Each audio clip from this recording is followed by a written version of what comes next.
Bem-vindos, blogueiras e blogueiros, jornalistas e jornalistas, youtubers e youtubas. Eu sou o Edson, do blog Ligado e Viagem. E eu sou a Lívia, do blog Malas Pra Que Te Quero. E você está ouvindo A Vida Secreta dos Blogs. O podcast para você que quer muito criar um blog, mas não sabe muito bem o que eles comem.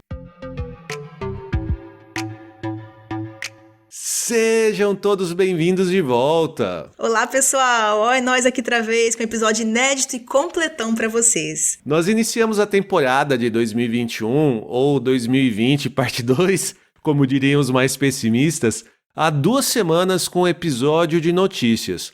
Mas agora nós voltamos de vez e é hora de falarmos mais profundamente de um assunto que muita gente pede. Pois é, hoje nós vamos falar de 16 coisas que você precisa saber antes de criar um novo blog. Olivia, como que você descobriu que eu tô pensando em criar um blog novo? Ué, é pra você e quem mais estiver interessado, né? É verdade, a gente recebe várias perguntas que têm relação com esses passos e decisões iniciais no momento de criação de um blog. E nós recebemos isso tanto de pessoas que estão realmente começando nesta área, quanto de blogueiros que às vezes querem criar um segundo ou terceiro blog, mas não querem cometer os mesmos erros do início do seu primeiro blog. Porque realmente a gente faz muita coisa errada. Acho até que um outro bom nome para esse episódio seria: o que eu teria feito diferente se estivesse criando meu blog hoje? Exatamente. E eu acho legal a gente frisar isso porque dificuldades e erros são comuns no início. A nossa ideia aqui foi realmente reunir algumas coisas, né, que são fundamentais, pesando a frequência com que elas acontecem e também o impacto delas para o futuro do blog. E você, Lívia, que atende profissionalmente muitos blogueiros, deve perceber muito o impacto desses erros estratégicos ou técnicos que a gente às vezes comete lá no início, né? Ah, sim, é. Para ser bem sincera, eu acho que eu basicamente reuni aqui os erros mais comuns que caem no meu colo. Eu imagino o quanto de coisa que você não vê por aí, viu? Não, eu vejo sim, mas assim, os ouvintes podem ficar tranquilos que eu não vou citar nomes. Ufa, e obrigado, tá, Lívia? Mas assim, eu volto a dizer que são erros normais que podem acontecer com todos que não têm um podcast bacana como o nosso para passar uma lista prontinha assim, né? E antes da gente começar essas dicas, será que tem algum recado de ouvintes que chegaram nessas últimas semanas? Sim, eu quero mandar um beijão pro Davi Borges. Bateu um medo aqui de ser David, tá? Mas eu acho que é Davi. Qualquer coisa ele me corrige e eu me retrato na semana que vem. Mas o Davi mandou uma mensagem bem legal via Instagram com uma sugestão de pauta que a gente tá pensando seriamente em incluir nos próximos episódios. Por isso, a gente vai manter segredo por hora, tá? Mas fica nosso carinho aqui pro Davi, que é da área de marketing, e dá um apoio lá no blog L de Linda. Ah, que legal. E além do Davi, ou David, nós também recebemos mensagens via WhatsApp, né? Isso. Para quem não sabe, nós temos no nosso site um botão em que você pode cadastrar o seu número para receber a nossa WhatsApp Letter. Isso, que é um resuminho de dicas ou notícias e às vezes um lembrete de episódios que acabamos de publicar. E daí que esta semana a Alissa Prado, que já até participou conosco aqui do episódio de Natal de 2019, respondeu a nossa mensagem assim: Pessoal, eu quero apenas boas notícias. Não aguento mais ver algoritmo mudando e métricas se tornando obsoletas. Eu voto por um episódio onde vocês só inventam notícias legais que todo mundo dessa área quer ouvir. Só pra gente ter 1 minuto de felicidade. O título pode ser: O Instagram morreu.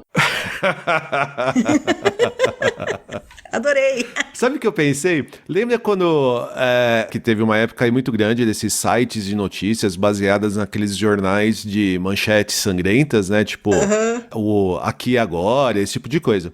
E aí, em contrapartida a isso, começaram a surgir alguns sites de notícias onde só se publicava notícia feliz, coisa good vibes e tal. Ainda tem. Ainda tem, né? Uhum. Então a gente, acho que além da piada, a gente pode pensar num episódios falando só de coisa boa mesmo. Sim, eu adorei a ideia do episódio. Só vou falar que tem um problema nisso, tá, Alissa? Que é, se a gente começar a falar o que vocês querem ouvir, a gente vai começar a ser chamado de coach, né? Imagina a situação. É verdade, eu não tinha pensado nisso, tá? A gente também teve uma outra mensagem da Luísa Eulália, que há alguns episódios atrás nos contou que tinha finalmente se animado a criar um blog depois de ouvir o nosso podcast. Vamos ouvir esta nova mensagem que ela mandou lá no Twitter. Eu sempre tenho muita resistência de acompanhar as novidades tecnológicas logo quando elas surgem. Por exemplo, os podcasts. Sempre achei podcast algo meio estranho. Mas olha eu aqui, viciada no A Vida Secreta dos Blogs enquanto limpo a casa. Olha só, pelo tanto de gente que manda mensagem dizendo que ouve nosso podcast fazendo faxina, lavando a louça, eu tô achando que a gente devia procurar patrocínio nas empresas de material de limpeza, hein? Imagina a gente mudando lá o nome igual a Libertadores, vai ser A Vida Secreta Unilever dos Blogs. Seria um sonho? Aí é uma boa, fica a dica já, né? Ai. Mas então, brincadeiras à parte, espero que a Luísa esteja nos ouvindo hoje, já que o episódio está cheio de dicas exatamente para quem está começando um blog do zero. Vamos então, Lívia, para as nossas 16 sugestões. Vamos! Então, dica número 1. Comunique seu assunto principal já no nome do seu blog. Isso, essa dica é relativamente simples, mas está longe de ser óbvia, tá? Eu penso que em diversas situações é uma boa ideia ter um nome que deixe claro qual é o produto. Mas ainda assim, não é sempre que isso acontece. E tudo bem, um produto que é anunciado na televisão ou que tem muita grana envolvida em divulgação, tipo Coca-Cola, Nike, não precisa pensar por esse lado, né? Mas o errado é as pessoas transporem esta lógica para o mundo online e mais especificamente para os blogs.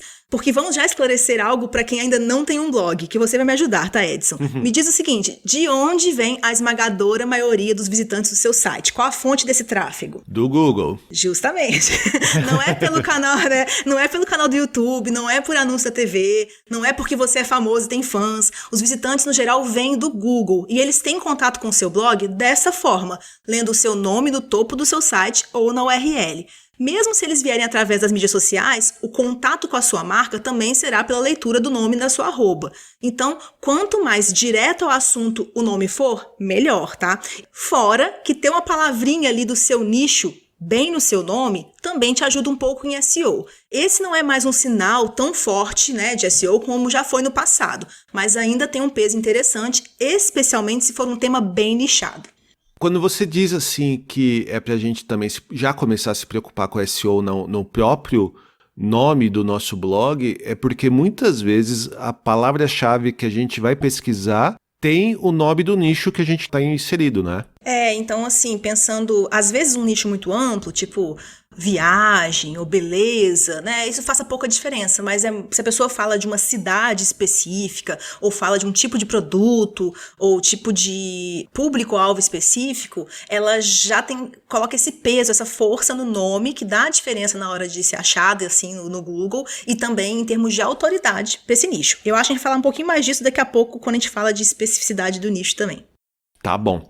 Um outro ponto que a gente tem que pensar quando a gente está decidindo o nome do nosso blog é se a URL ela está disponível, né? Senão você pensa num nome super legal, super interessante e quando você vai tentar cadastrar, você já vê que ele já tem dono. Com certeza. Então, acho que vale a pena, junto com o nome do blog, você também já ir lá ao mesmo tempo na internet vendo se ele já existe. Isso, eu acho que é ver o URL e ver se já existe uma marca registrada com esse nome também, porque senão você pode em algum momento ser obrigado a mudar de nome porque alguém já registrou a marca. Então vale dar uma conferida nos sites específicos disso. E ainda na definição do nome do blog, a gente pode ir para a segunda dica, que é cuidado para não criar um domínio cacofônico. Isso, essa é mais uma dica que pode parecer óbvia, no entanto, eu tenho praticamente certeza que poucos pensam nisso antes de criar de fato o blog.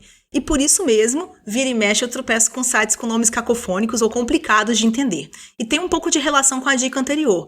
Nós já entendemos que a maior parte do público vai ter contato com o nome do seu blog através do Google e das arrobas nas mídias sociais. Por isso, é importante ter certeza de como o seu nome vai ser lido, como ficarão as palavras do seu nome ao se juntarem, como elas soam, e por acaso elas formam outras palavras, ou soam estranho, né? Então, às vezes, um nome tipo Câmeras em Foco parece super adequado para um site de fotografia. Mas o domínio coloca as palavras todas juntinhas, e ali eu garanto que muitos visitantes, ao invés de ver câmeras em foco, vão ler câmeras sem foco.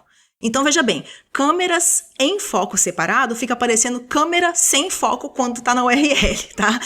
Outro exemplo, um blog, por exemplo, chamado Mariana Dicas de Beleza.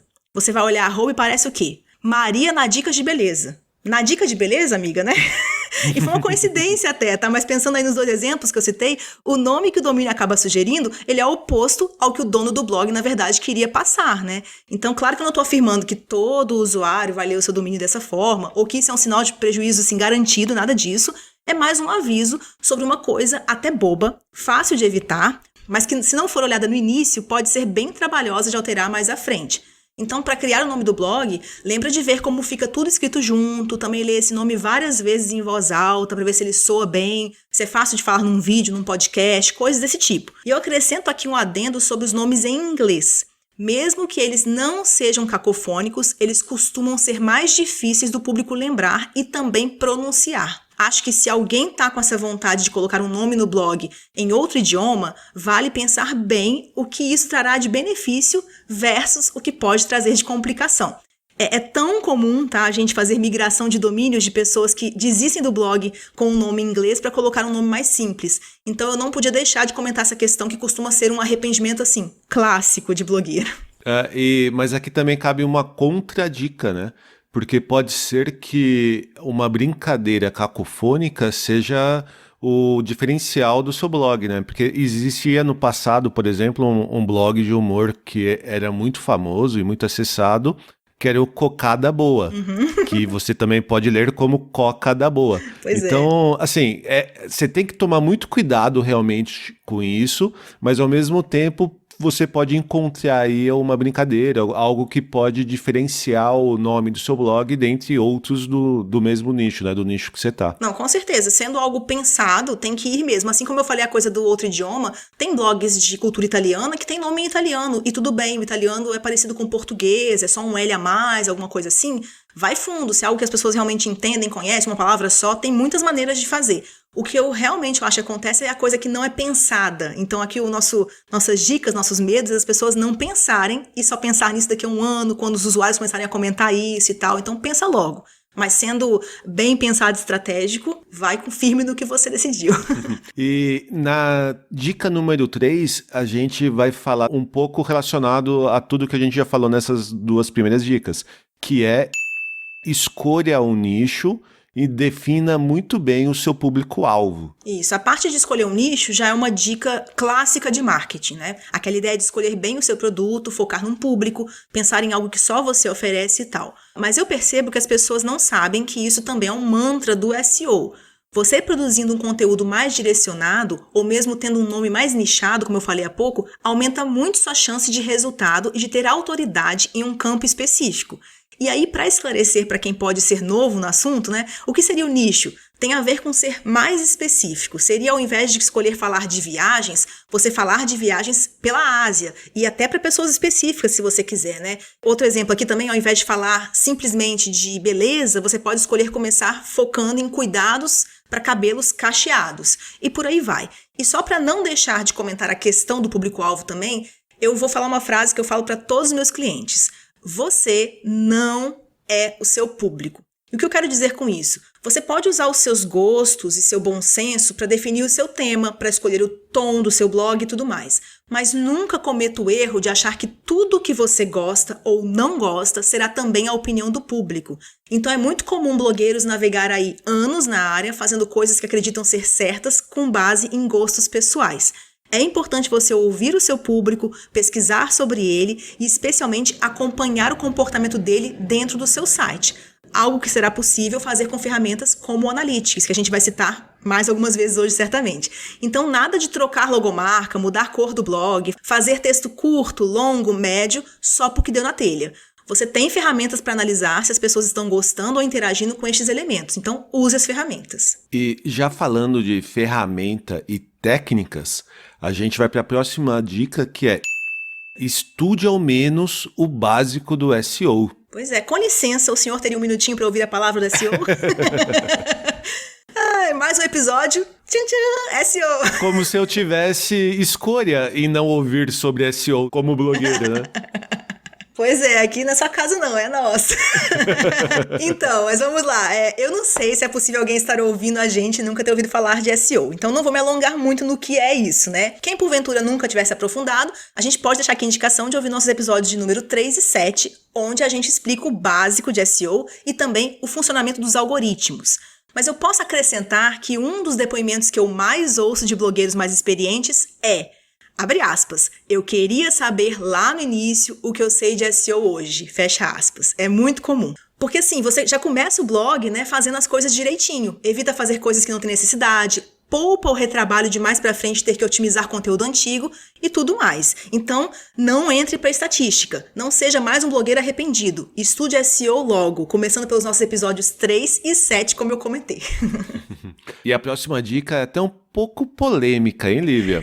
Pode que ser. É: use o WordPress. Mas, Lívia, coitadinhos dos nossos ouvintes e blogueiros do Blogger, por que você colocou o WordPress como plataforma ideal para se começar hoje em dia?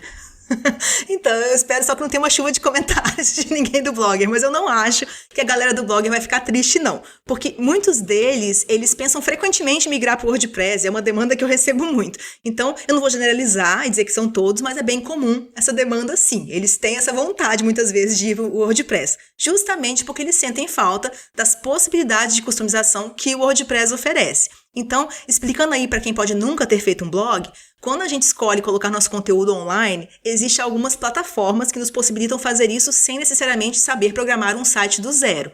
Muitas delas são gratuitas, como é o caso do WordPress, o Blogger, o Wix, etc, né? E claro, também tem opções pagas, como o Squarespace, o próprio WordPress que tem uma versão paga, entre outros. E cada plataforma tem os seus recursos de customização. O que faz o WordPress ter mais opções e recursos é o fato dele ser uma plataforma aberta, o que significa que qualquer desenvolvedor consegue criar layouts compatíveis com ela e plugins que podem ser utilizados ali. Isso abre muito o leque de recursos que você vai encontrar para aplicar no seu blog. Então, as demais plataformas não são necessariamente péssimas. Tem quem use e goste, e o blog vai estar publicado e funcionando do mesmo jeito. Porém, quando você começa a pensar em opções de layouts diferentes ou recursos legais que gostaria de ter no seu blog, numa plataforma como o WordPress, você vai ter muito mais liberdade de mudar, experimentar e acrescentar coisas. Eu acho que, Lívia, vale a pena até a gente deixar um pouco mais claro, porque hoje existem 2 WordPress, né? Você tem o wordpress.com, que é a própria hospedagem da empresa que desenvolveu o WordPress, que você tem uma versão paga e uma versão gratuita, e você tem o wordpress.org, que é quando você pode utilizar o WordPress em qualquer hospedagem, seja HostGator, seja GoDaddy e assim por diante. Então, quando você tá dessa dica de começar já usando o WordPress, você tá falando da .org, né? Da segunda versão, né? Pra ser muito sincera, tanto faz, tá? Eu não tô entrando no mérito de qual hospedagem, é exatamente a diferença que você falou. A hospedagem pode ser no WordPress mesmo ou não. O que acontece, se alguém quer saber a diferença aí, pra quem já tem blog, talvez queira saber se compensa, o WordPress que é pago, né, que é o .com, ele acaba sendo um pouco limitado. Ele é tem bem mais recurso do que um Blogger, um Wix, coisa assim, mas ele ainda é mais limitado que o WordPress, pelo motivo de que você tem pouco acesso a algumas coisas internas. Você não consegue, às vezes, que um programador coloque o site do seu jeito, ainda é um pouco fechado. É o WordPress, que já é bem melhor no sentido de liberdade, de ter opções de plugins, opções de temas, né, e coisas assim, mas ainda não é completamente aberto, como é o caso de você fazer usando só a plataforma, não hospedagem, né, que é no .com, e você hospedando onde você bem entender, onde você tem mais gestão disso em outras hospedagens. Não acho que tem que seguir só um caminho ou outro. Por mim, pode ser qualquer um deles. Estando na plataforma WordPress, é bem mais simples migrar. Só quero deixar claro, já que você perguntou, que eu acho que para um blogueiro avançado, ou que quer trabalhar com um programador, fazer um site com alguma customização e tal, a versão gratuita, hospedando fora do WordPress, é melhor. Para alguém que está realmente começando e não quer nem pensar o que é hospedagem, deixa de ser como é que começa, como é que salva isso, como é que faz backup, o WordPress pago é o melhor. Tá, legal. E a próxima dica, ela é uma dica que até blogueiros mais avançados hoje fariam bastante, né? Que é pensar mobile. Então, isso é uma coisa que mesmo quem nunca teve um blog consegue perceber apenas pensando na sua rotina enquanto usuário na internet. Hoje, nós acessamos a rede muito mais via celular do que via desktop. Pensando na maioria das pessoas, essa é a realidade. Então, que sentido faria criar um site sem estar atento a essa necessidade de aparecer direitinho no mobile? Porém, assim, na hora de criar um blog mesmo e alimentá-lo de conteúdo, a maioria de nós faz isso usando um computador, né? E daí é um pulo para a gente só perceber ou se preocupar com o visual ou a usabilidade do site ali naquela versão que você tem diante de si. Mas o público está no mobile. Dentro da audiência dos sites, o número hoje costuma girar entre 70% e 80% de visitantes que estão usando o mobile. Por isso, vamos recomendar nossos episódios 9 e 14, onde nós falamos mais detalhadamente sobre as especificidades do mundo mobile e do SEO voltado para este cenário. E um spoiler aí, para quem não ouviu ainda, pensar no mobile não é só fazer um site responsivo. Tem a ver também com pensar o formato de conteúdo para esse tipo de meio e estar atento sempre à usabilidade do site, que pode ser afetada pelos mais diversos fatores ao longo dos anos. E até relacionado a essa questão de pensar no mobile, a gente já pode puxar a próxima dica, né? A dica número 7, que é pensar na performance do layout, né? Com certeza, é mais um clássico motivo de arrependimento de blogueiros, né? Criar um site sem pensar na performance dele. Infelizmente, na hora de criar um blog, o nosso cérebro prega várias peças na gente. Nós temos uma percepção muito visual das coisas e nos deixamos quase sempre encantar e levar pela estética dos layouts. Daí a escolha de muita gente é baseada em cores, design ou mesmo funcionalidades fofas, né, ou diferentonas. Mas felizmente, né, o usuário hoje, ele tá onde? Nós já falamos, o usuário está no celular, né? Sim. E a gente já comentou isso no episódio recente. Acessando pelo celular, os sites são quase todos iguais e realmente o tamanho pequeno da tela torna desimportante essa questão do layout, especialmente nas páginas internas do site do blog, né? Eu insisto muito nisso para as pessoas que usam ou pretendem usar temas prontos no blog, que é a maioria dos blogueiros. Então, se desprendam dessa obsessão pelos sites com animação, carrossel de imagens, 1000 widgets, enfim, tudo que a gente já falou no nosso episódio 2 sobre PageSpeed. É claro que num cenário ideal, a gente recomenda até que o site seja desenvolvido do zero, com todas as funcionalidades feitas no código, né, sem tantos plugins e tal. Mas sabemos que essa é uma opção cara, especialmente para um blogueiro de primeira viagem. Então aposte num tema pronto, mais simples, e foque no conteúdo que você ganha nos dois lados. E até mesmo agora que você citou, né, para o foco realmente ser no conteúdo, a gente pode ir para o item número 8, que é investir em qualidade e não quantidade. Pois é, isso é uma confusão comum, né, entre blogueiros, porque é algo que mudou muito desde o início lá, desde os primeiros blogs que a gente criava no início dos anos 2000, por exemplo, quando existiam poucos blogs e todo mundo conhecia e seguia os poucos que existiam. E aí atualizar com frequência o site era sinônimo de mais views. Mas isso mudou de lá para cá, né? Como nós já comentamos, hoje a esmagadora maioria das pessoas não chega aos nossos sites por nos conhecerem. Elas nos encontram pelo Google e para aparecer no Google é importante você ter textos de qualidade e aplicando o mínimo das técnicas de SEO. Publicar muito de maneira afobada, mas sem fazer um texto mais aprofundado, direcionado para uma palavra-chave, é receita para fracasso e frustração. Prefira gastar mais tempo num mesmo texto do que dividir este tempo por 2 ou 3 textos que ficarão mais fracos. Tá, ainda nessa questão, é muito melhor eu publicar um post de 2.000 caracteres, por exemplo, ou eu quebrar esse post em 3 de 700? É muito melhor você publicar o mais completo. A gente já falou em outros episódios que não tem também esse número exato de caracteres, só para ninguém se confundir aí nos nossos exemplos, né? Então, não tem número mínimo e máximo de caractere também, mas evite o muito curto e com certeza, se você não tem palavras-chave em que você tenha chance suficiente de aparecer no Google em mais de um texto, você está desinvestindo na qualidade para pensar na quantidade sem ter probabilidade de sucesso. Então eu só dividiria um texto longo em 2 se eu tivesse muita certeza que as 2 palavras-chave são boas, tem gente procurando e eu tenho chance de ranquear, e eu ainda assim aumentaria um pouquinho esses textos individualmente para chegar lá no mínimo de 1.500 caracteres, 2.000 por aí. Então, eu acho que é só lembrar que realmente você precisa responder completamente a pergunta, pôr todos os extras possíveis para aquele assunto, né? E ter um texto sempre, isso é importantíssimo, melhor que o concorrente. Visite a SERP daquele termo, veja o que o concorrente está fazendo e não tenha um texto pior. E se alguém vier com números mágicos aí, tipo, publique no mínimo 2 vezes por semana, né? O blog não pode ficar mais de um mês sem publicar, né? Ignore. Não tem número mínimo ou máximo, nem tem receita certa que valha para todo tipo e tamanho de blog.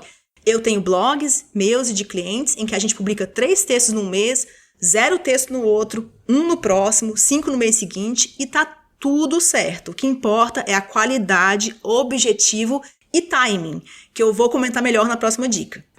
E ainda relacionado em conteúdo, né? A gente pode ir para o próximo item, para o item número 9, que é invista em conteúdo sazonal. Pois é, muitas vezes, né, publicar um texto no momento correto ou com antecedência suficiente é tudo que você precisa para começar a aparecer no Google. A gente deu várias explicações e dicas sobre isso no nosso episódio 12, sobre conteúdo sazonal. Vale criar uma agenda de publicações baseada em datas importantes para o seu nicho. E agora, até saindo um pouquinho diretamente, né, de dentro do blog, a gente pode olhar também no seu ambiente fora, né, no restante da internet. E a gente vai para a dica número 10, que é escolha algumas mídias sociais como seu foco. Essa é uma coisa que atormenta a maioria dos blogueiros, especialmente no início da jornada, né? A gente acaba vendo grandes marcas e mesmo grandes sites com uma atuação maciça nas redes, né, nas diversas mídias, e conclui que aquilo é sinônimo de profissionalismo e que aquele é o nosso benchmark. Mas não é bem assim, né? As grandes marcas possuem funcionários, muitas vezes centenas ou milhares deles, né? E muitos têm alguém exclusivo para cada mídia social. Essa não é a realidade de um blogueiro, então não pira, né? Você é um só ou uma só, não vai dar para atualizar diariamente cada rede e tudo bem.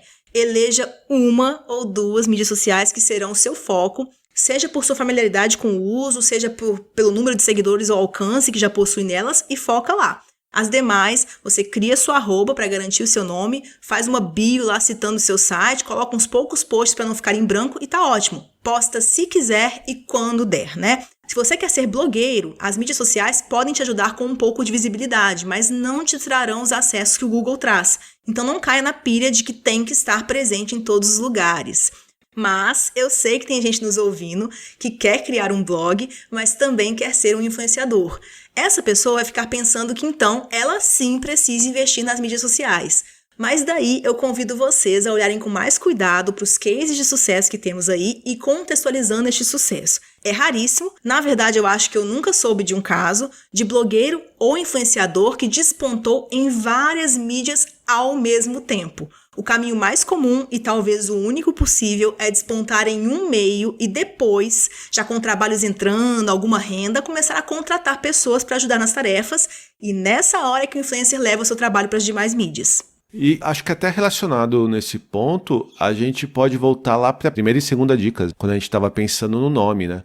Além de pensar no nome do blog, do domínio, a gente tem que ver se esse nome que a gente está pensando, ele já não existe em algum perfil de alguma rede social, como um Instagram ou um Twitter, e está sendo utilizado, ou seja, você já vai ter um concorrente com o mesmo nome que você está pensando, só que esse concorrente só não tem um blog, né? É verdade. E tem gente que às vezes pensa na letra da lei ali, né, de que se você registrar um nome, você consegue até derrubar um perfil, né, se você conseguir o registro, você derruba um perfil que já existe numa rede social porque o nome é seu. Isso é super trabalhoso, isso pode até não dar certo, porque depende muito da mídia social, e muitas mídias sociais, eles permitem nomes muito parecidos. Então, mesmo que você consiga evitar um nome, a pessoa vai lá e põe uma paródia do seu nome que te dá o mesmo tipo de trabalho. Então, muito bem lembrado, eu acho que lá no início tem que olhar se o domínio está disponível, se a marca está disponível para você e também as arrobas, né? Sim, e até relacionado com essa questão de que você está falando que a gente não vai começar um projeto de um blog com muitos funcionários, a gente tem que pensar no nosso tempo de dedicação, né? Então a gente vai para a dica número 11, que é: otimize o seu tempo. reaproveite o conteúdo que você cria para todas as plataformas, né, para essas diversas plataformas que você está presente. Olha, se eu ganhasse R$1 para todas as vezes que eu ouvi o contrário desse conselho por aí, tá? É porque é muito comum, nós ouvimos em grupos de blogueiros o conselho de que você não deve repetir o seu conteúdo em diferentes mídias, que seus seguidores vão ficar entediados, que cada rede tem uma linguagem e tal. E dentro desse conselho tem algumas verdades, mas alguns equívocos também. É verdade que cada mídia tem sua linguagem e que simplesmente pegar os seus stories lá verticais e postar no YouTube pode não ser a melhor ideia. Ou uma piadinha que vai viralizar bem no TikTok não vai ter sucesso no Instagram. Porém, isso não pode ser uma proibição de reutilização de conteúdo. Primeiro, porque existem maneiras de se adaptar aos materiais. Também existem, sim, aqueles que vão funcionar em mais de uma rede. Um Reels, né, do Instagram hoje pode muito bem ir para o TikTok, um IGTV pode muito bem estar no YouTube, um Story de uma rede pode tranquilamente estar nos outros 565 apps que tem Stories também, né? E o argumento de que os seguidores vão achar repetitivo é daquela cabeça dos blogs antigos que eu comentei, lembra? Ninguém aqui é Xuxa, gente. Você está começando um blog agora. Não tem fãs seguindo você em diversas redes, né? E o próprio comportamento dos usuários hoje não é estar em várias mídias. Você pode ter um ou outro fã ocasional que te segue em mais lugares, mas no geral as pessoas não se repetirão em muitas redes e nem o algoritmo vai deixar todo mundo ver todos os seus conteúdos. Então hoje em dia, na verdade, publicar o mesmo conteúdo em várias mídias é uma estratégia para você talvez ser visto em alguma, né? E fora que tem o principal, que a gente já comentou na dica anterior. Você não tem estagiário, não é grande multinacional, não dá para perder a oportunidade de extrair o máximo de cada hora trabalhada, então use seu conteúdo ao máximo onde você puder. E de todas essas mídias sociais que a gente está comentando, a gente quer dar um destaque em uma específico, né? Que entra na nossa dica número 12, que é invista no Pinterest no primeiro ano. Mas falando de Pinterest, até, Lívia, antes de você detalhar melhor essa dica, por que no primeiro ano e não logo no primeiro dia, na primeira semana? Ah, sim. Não, gente, pode ser no primeiro dia, primeira semana também, não é uma proibição. Mas é dizendo que... A gente falou bastante desse assunto, eu acho, né? Nosso episódio número 4, né? Sobre o Pinterest, fica aí a ideia para as pessoas ouvirem. No primeiro ano do blog, né, o caminho ele é lento para cair nas graças daquela que será a sua principal fonte de acessos, que a gente já sabe, no futuro, né, o Google. Para driblar essa dificuldade inicial, uma das melhores opções é mesmo o Pinterest. Ele tem um algoritmo muito mais generoso e menos concorrência. E aí é a sua maneira de chegar a algumas pessoas de maneira mais rápida e até administrar sua frustração de não ter esses acessos do Google no início, porque não vai ser tão rápido assim. Então, acho que para pensar em Pinterest, acho que vale mesmo ouvir nosso episódio número 4, que tem as dicas do que fazer ali, tá? Apesar do Pinterest ainda ter pouca concorrência, né, comparado com as primeiras páginas ou os primeiros lugares do Google, ele já está ganhando muitos perfis, muita gente, muitos criadores de conteúdos estão utilizando, né? Estão sim. Ao mesmo tempo, eu também acho que o público do Pinterest está aumentando. Então a gente não está ainda no momento crítico, a gente está no momento de expansão dos dois lados, mas grandes portais mesmo ainda não estão lá. Então, quando você tem um blog que concorre muito com portais, né, de notícias, de entretenimento, coisa assim, o Pinterest às vezes é uma boa opção e eles ainda não estão lá. Mas é verdade que a gente tem que, né, como toda plataforma, estar muito atento de que em algum momento a coisa vai se saturar. Por isso que a gente sempre comenta nessa área que a gente não aposta todos os ovos num lugar só, né? Então a gente fica sempre de olho em pelo menos ter 2, 3 fontes em que a gente tem mais acesso, que a gente foca mais, e vai se adaptando quando elas deixarem de ser uma boa ideia. Eu quis fazer esse comentário, né, para poder dar um gancho para nossa próxima dica, que é tenha bastante pé no chão em relação a expectativas, né? Como você falou, ninguém aqui é Xuxa, né? Então é importante que a gente trace alguns objetivos de curto, médio e longo prazo, mas também com a nossa expectativa muito bem definida. E assim, gente, não é papo de coach não, tá? Não é porque não é que você precise disso para chegar em algum lugar, né? Mas colocar certas coisas no papel faz você refletir sobre o que é factível e o que não é. E você precisa também entender logo que vai ter que mensurar as coisas de maneira diferente no início, porque os acessos não vão vir da noite para o dia. Então, no início, vale traçar outros tipos de objetivo. Por exemplo, meu objetivo vai ser publicar, X vezes ao mês, conseguir X seguidores em uma das mídias sociais, né? Conseguir realizar uma venda, se for o caso do meu blog.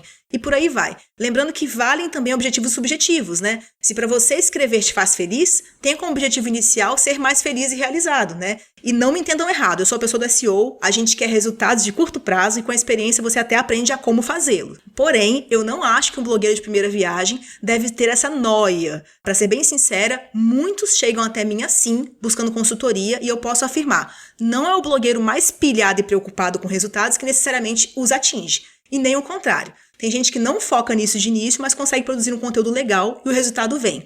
Então, eu acho que vale não cometer bobeiras muito básicas, tipo essa que a gente está citando nesse episódio, saber o que está fazendo em termos de SEO desde o início, mas não pirar na necessidade de ter todos os números bombando no seu primeiro ano. Seria uma expectativa irreal. Eu acho que aqui também é até importante a gente tomar alguns cuidados, né? E relacionado muito com essa questão de expectativa, né? Porque, com certeza, todo blogueiro que começou, ele já se comparou com outros blogueiros que existem no seu nicho, né? Então você vai se comparar ali com a influenciadora de moda que tem milhões de seguidores, ou você vai se comparar com um blog de viagem que tem centenas de milhares de acessos de usuários todo mês. Então é muito importante também a gente ver, cara, você está começando agora, né? É bem provável que você, até por estar começando agora e não no mesmo período que esse pessoal começou lá atrás, você não vai conseguir chegar nesses números.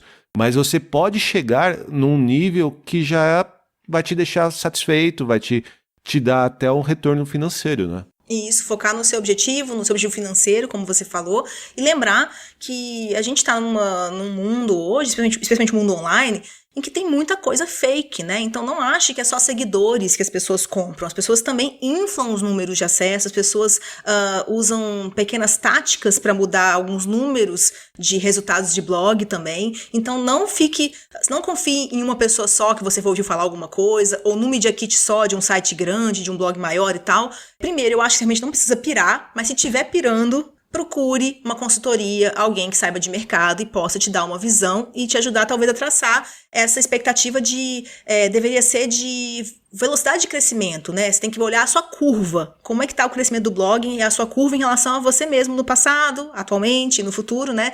Não necessariamente em números de concorrentes fornecidos pelo próprio concorrente, tá? Então sempre tenham cuidado com isso.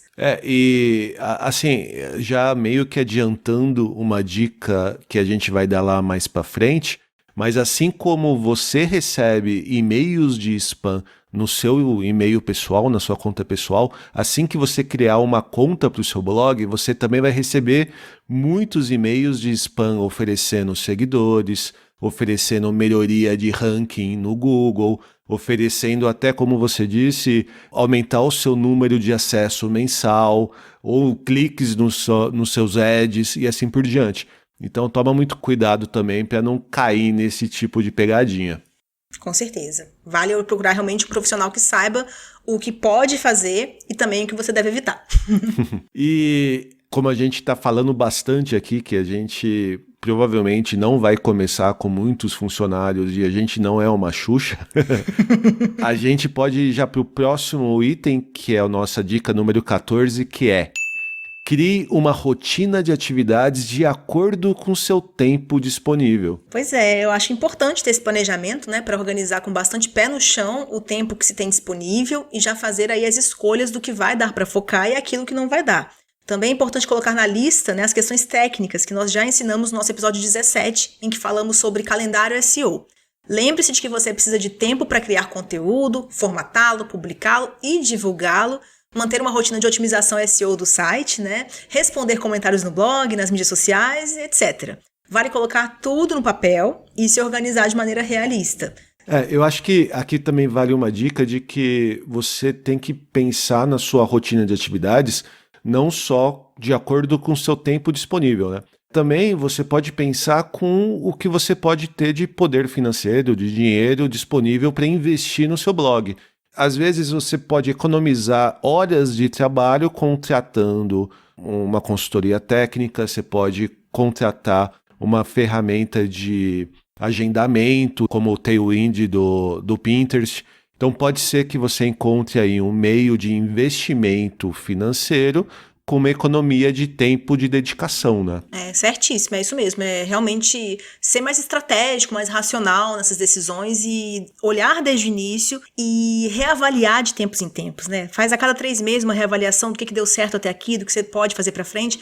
As pessoas realmente costumam ser muito sonhadoras, muito idealistas no início e demoram a reavaliar, e quando percebem, gastaram lá 2 anos, 3 anos com o blog e ainda não deu nenhum resultado, porque não percebeu que gasta muito tempo com uma coisa, mas que ela não é uma coisa que dá resultado, que faz os textos, mas não faz da maneira correta. Então, como você falou, em algum momento você vê que a coisa não está andando, vale consultoria, vale repensar como fazer aquilo de uma forma mais eficiente e, volto a dizer, às vezes deixar pra lá algumas coisas que tá fazendo e não tá dando resultado, larga a mão mesmo, faz só pro que realmente que você realmente tem resultado, né? Se alguém quiser ideias de maneiras e ferramentas para se organizar, a gente deu as dicas das que a gente usa, né, no episódio 17, como eu já citei, e também no episódio 16, que foi o nosso episódio especial de Natal com convidados.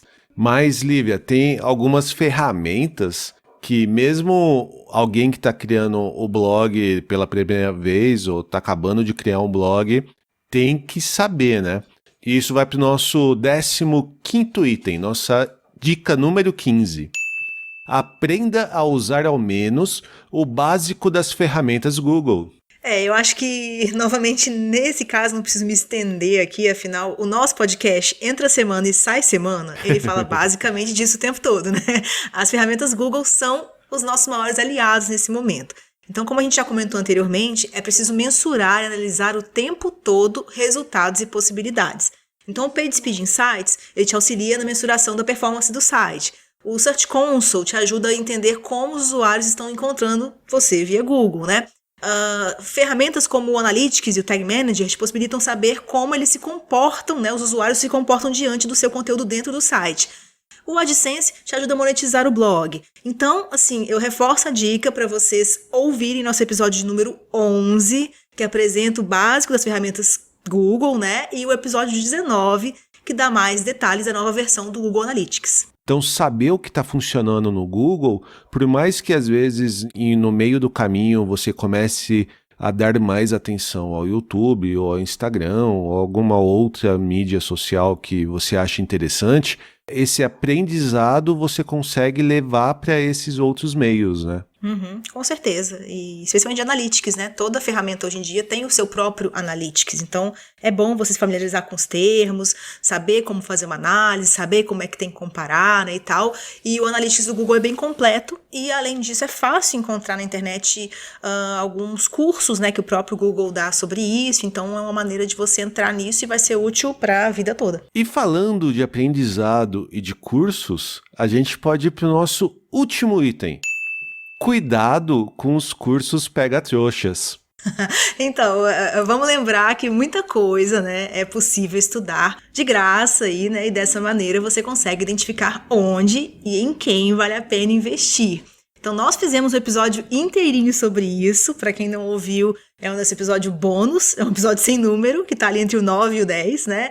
Mas que dá essas dicas de como você perceber que, né, que um curso está tentando pegar ali na coisa que você tem mais interesse ou dificuldade, mas não apresenta, na verdade, muito bem o que vai trazer para você. Então, como identificar que isso está acontecendo, que ferramentas você tem para você se cuidar, para você procurar melhor, e sempre lembrar, acho que isso é uma boa dica de nós que somos blogueiros mais experientes. Tem praticamente tudo para você começar um blog, tem de graça por aí, tá? Então, se você quiser, às vezes, uma consultoria, uma coisa simples assim, ok, né? Mas você realmente dizer que você precisa de um curso, né, ou de vários cursos para cada um desses itens aí para você começar, então não caia, porque você, quanto mais iniciante mais você vai estar sujeito a achar que é muito complexo, muito difícil, e que todo blogueiro só conseguiu depois que estudou, né, em cursos pagos ou com algum guru. Então não é bem assim, tá? Então ouve lá nosso episódio sem número, que é entre o 9 e o 10, para você ter mais noção de quando que isso acontece e o que fazer a respeito. Eu acho que é até importante falar que, assim, você ter blog não é de grátis, assim, né? Não é zero investimento. Provavelmente você vai gastar com domínio, você vai gastar com hospedagem, você vai pagar uma ferramenta ou outra de acordo com a sua necessidade. E claro que para você evoluir, você vai acabar contratando algum profissional técnico, né? Então, seja ele para fazer uma melhoria, uma consultoria, algo específico para o seu blog, seja mesmo de melhorar o seu conhecimento. E aí sim, claro que existem profissionais no mercado que merecem sim serem contratados para cursos, para aprender, seja para comprar um livro, seja para comprar uma palestra, né? E não é isso que a gente está dizendo que não é para você fazer. A gente está falando mesmo do cursos pega-trouxas, né? É importante a gente sempre deixar isso bem claro. A gente tá falando bem resumidinho aqui, mas acho que é isso. Lá no nosso episódio, né, sobre isso, a gente fala bem até de como identificar que aquilo ali tá tentando vender uma coisa irreal e outros casos não, porque quando é uma questão técnica, às vezes você opta por aprender com alguém, né? Ou então você precisa. É diferente das coisas que inventam, fingem que você precisa, né? Então é só ter esse cuidado. E acho que até para finalizar, Lívia, eu acho que vale uma dica bônus que não é menos importante que todas as outras que a gente já discutiu até agora. Verdade. A última dica é: ouça o nosso podcast A Vida Secreta dos Blogs semanalmente. E não deixe de seguir a gente no Instagram, no Pinterest e no Twitter. Essa aí, gente, é crucial. Dizem até que se não fizer, você tem 7 anos de azar.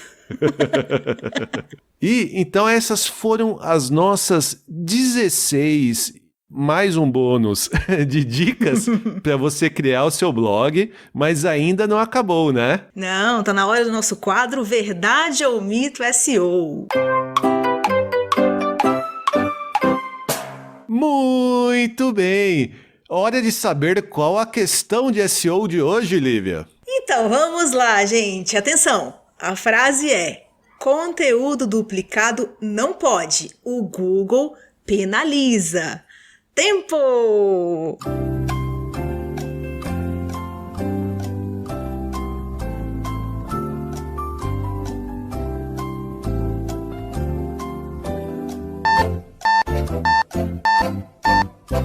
E aí, quer dar uma opinião? Um chute, Edson? Olha, eu acredito que isso é um mito. E eu até digo pra você por que eu tô dizendo que é um mito. Porque essa semana eu vi que houve um update do Yoast, o nosso plugin preferido de SEO, que agora ele possui uma ferramenta para você trabalhar posts duplicados no seu blog. Então, até por isso, eu acredito que você pode ter sim posts duplicados, conteúdos duplicados no seu blog, sem ter prejuízo no seu ranqueamento no Google, não é? Isso, é isso mesmo. Esse é um assunto sobre o qual eu respondo tanto, que é até capaz de a gente ter falado sobre isso no podcast, tá? Eu não me lembro se já rolou pergunta sobre isso, mas hoje tá aqui no nosso quadro oficial, né? Então, o conteúdo duplicado, eu vou explicar só um pouco melhor o porquê disso, né? Porque os mitos se constroem normalmente pelo desconhecimento da razão, então vamos deixar a razão, né? Esse conteúdo duplicado, ele é algo a se ter atenção, mas não é algo proibido e nem conta como ponto negativo no seu score geral ou ranking do Google. Quase todas as interpretações equivocadas de SEO, que eu trago aqui no nosso quadro Verdade ou Mito SEO, têm a ver com a generalização. As pessoas não se atentam a diferenciar algo que não pode de algo que não se deve fazer. E também muitas vezes acham que qualquer dica de um especialista SEO, se não for cumprida, é sinônimo de perda de posições ou DA. E isso é uma interpretação errada, mas muito frequente, né? Há técnicas de SEO que são aplicadas para resolver problemas pontuais ou pensando em uma página única, e não a totalidade do domínio. E na questão do conteúdo duplicado, é exatamente isso. E vamos entender o porquê, né? O Google, ele não tem interesse nenhum em exibir para o usuário diversas vezes a mesma resposta. Se a pessoa procurar por um assunto e clicar no primeiro, no segundo, no terceiro resultado e vir as mesmas páginas ou o mesmo conteúdo, ela vai desistir de encontrar ali mais respostas. Ou até achar que o Google está bugado, né? Então, o Google tem um mecanismo que previne a SERP de exibir muito conteúdo repetido. E mais por essa questão mesmo de oferecer para os usuários opções e não só um discurso único. Sendo assim, como eu disse, esse aí, né, entre aspas, julgamento do Google em relação a não exibir algum conteúdo acontece só no âmbito da exibição mesmo do conteúdo e não no momento de indexação ou atribuição de autoridade a um domínio. Por isso, se você tiver um conteúdo idêntico ao de outro site, ou mesmo mais de uma página no seu site com conteúdo repetido, que foi o que você citou agora há pouco, o máximo que pode acontecer com você é o Google não exibir esta página nos resultados, por ter encontrado uma outra que já responde à pesquisa da mesma forma. Mas isso não vai gerar prejuízo para o seu domínio, para o seu ranqueamento de outras páginas, para o seu DA, nada disso. Então, a única preocupação dos blogueiros no quesito conteúdo duplicado deve ser, essa página, é uma página que eu quero que apareça no Google, então vou fazer o máximo para ela não ter cópias por aí afora. Ou se ela tiver, dela ser a canônica, que é uma coisa mais técnica, mas você pode usar para falar para o Google que essa página é mais importante que sua cópia. Mas, se uma página é desimportante, quem somos de um blog, uma política de privacidade, ou um texto antigo, esquece, nem compensa a preocupação. E lembrando que o conceito de conteúdo duplicado aqui seriam as páginas realmente idênticas ou quase idênticas. Muita gente me pergunta se ter um parágrafo que se repete em vários posts ou mesmo um rodapé que aparece no site todo prejudica alguma coisa em termos de Google, e a resposta é não. Todo site tem porções de textos que se repetem e o Google sabe e lida muito bem com isso. E acho que até nesse ponto, como eu citei na minha resposta aí, que o Yoast, ele está trabalhando, ele está agora com ferramentas mais específicas para trabalhar com duplicação de conteúdo. Ele já trabalhava antes com a verificação de repetição de palavras-chave. Então, se você colocar no campo dizendo uma determinada palavra-chave que você está usando no seu post, que já foi utilizada anteriormente, ele vai te avisar. Então ele te ajuda até mesmo você ver se pode acontecer esse conflito na hora do Google decidir qual página que deve ser mostrado, Exatamente. Então, a sua preocupação tem que ser apenas em não competir consigo mesmo ou não deixar claro um site externo copiar conteúdo seu numa página que para você interessa aparecer no Google e correr esse risco do Google preferir o seu concorrente, o seu plagiador é você. É só essa preocupação. Mas realmente dizer, eu não posso ter páginas que são parecidas ou que são idênticas no meu site, pode. E essas ferramentas te ajudam a criar o canônico, como eu comentei, ou até a ficar de olho se você não está competindo na mesma palavra-chave, que seria só o que você deveria evitar no caso de 2 textos em que você quer que ambos ranqueiem no Google, E você comentou agora de concorrente. Eu li um artigo no SEMrush, acho que mês passado, no início de janeiro, onde eles estavam discutindo que um blog que copiou um conteúdo de um outro criador de conteúdo que fez o texto original, muitas vezes ele pode acabar ranqueando melhor do que o original. Então, realmente existe essa preocupação, Isso, essa é a preocupação. Você tem que pensar em termos de Google, se você quer ranquear aquilo, e aí agir para esses casos, que são casos, inclusive, criminais, vamos dizer assim, Agora, realmente, se você for pensar na sua necessidade de ter, às vezes, um conteúdo duplicado, um trecho ou coisas parecidas em 2 lugares diferentes ou sites diferentes que você possui e quer ter a mesma política de privacidade, fique muito à vontade, porque não é algo que você tem que ranquear no Google. Então, o mito ali isso não te penaliza. O Google não vai contabilizar quantas páginas repetidas um site tem para dizer esse site é péssimo porque repete coisa. Nada disso. Ele avalia aquela página e só se por acaso ela for repetida com outras da internet ou do seu site, ele talvez não vai exibir porque ele tem aquele tira-teima ali, No final, na hora de exibir realmente as páginas, ele vai considerar se tem muitas repetições, duplicações e não vai exibir para o usuário.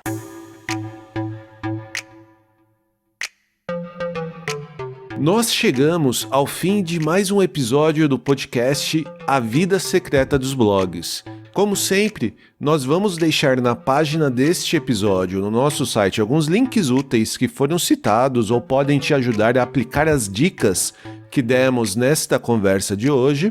Então, acessem avidasecretadosblogs.com.br para encontrar todas estas informações. E para participar do nosso papo com dúvidas e sugestões de outros assuntos, basta mandar mensagem para a gente através do Twitter, Instagram, Facebook ou nosso e-mail pergunte@avidasecretadosblogs.com.br. E compartilhe este episódio com aquela pessoa que está querendo começar um blog e precisa de um empurrãozinho. Pois é, pessoal, para manter o podcast existindo, a gente precisa que vocês nos ajudem nessa divulgação. Então é isso, nós voltamos no próximo episódio com as últimas notícias da área de tecnologia e do mundo dos blogs. Você acha que a treta da semana vai ser com o Facebook ou com o Google? Tudo pode acontecer, né? Só ouvindo mesmo o próximo episódio na semana que vem pra saber. Pois é, então até lá, pessoal! Um abraço e até a próxima.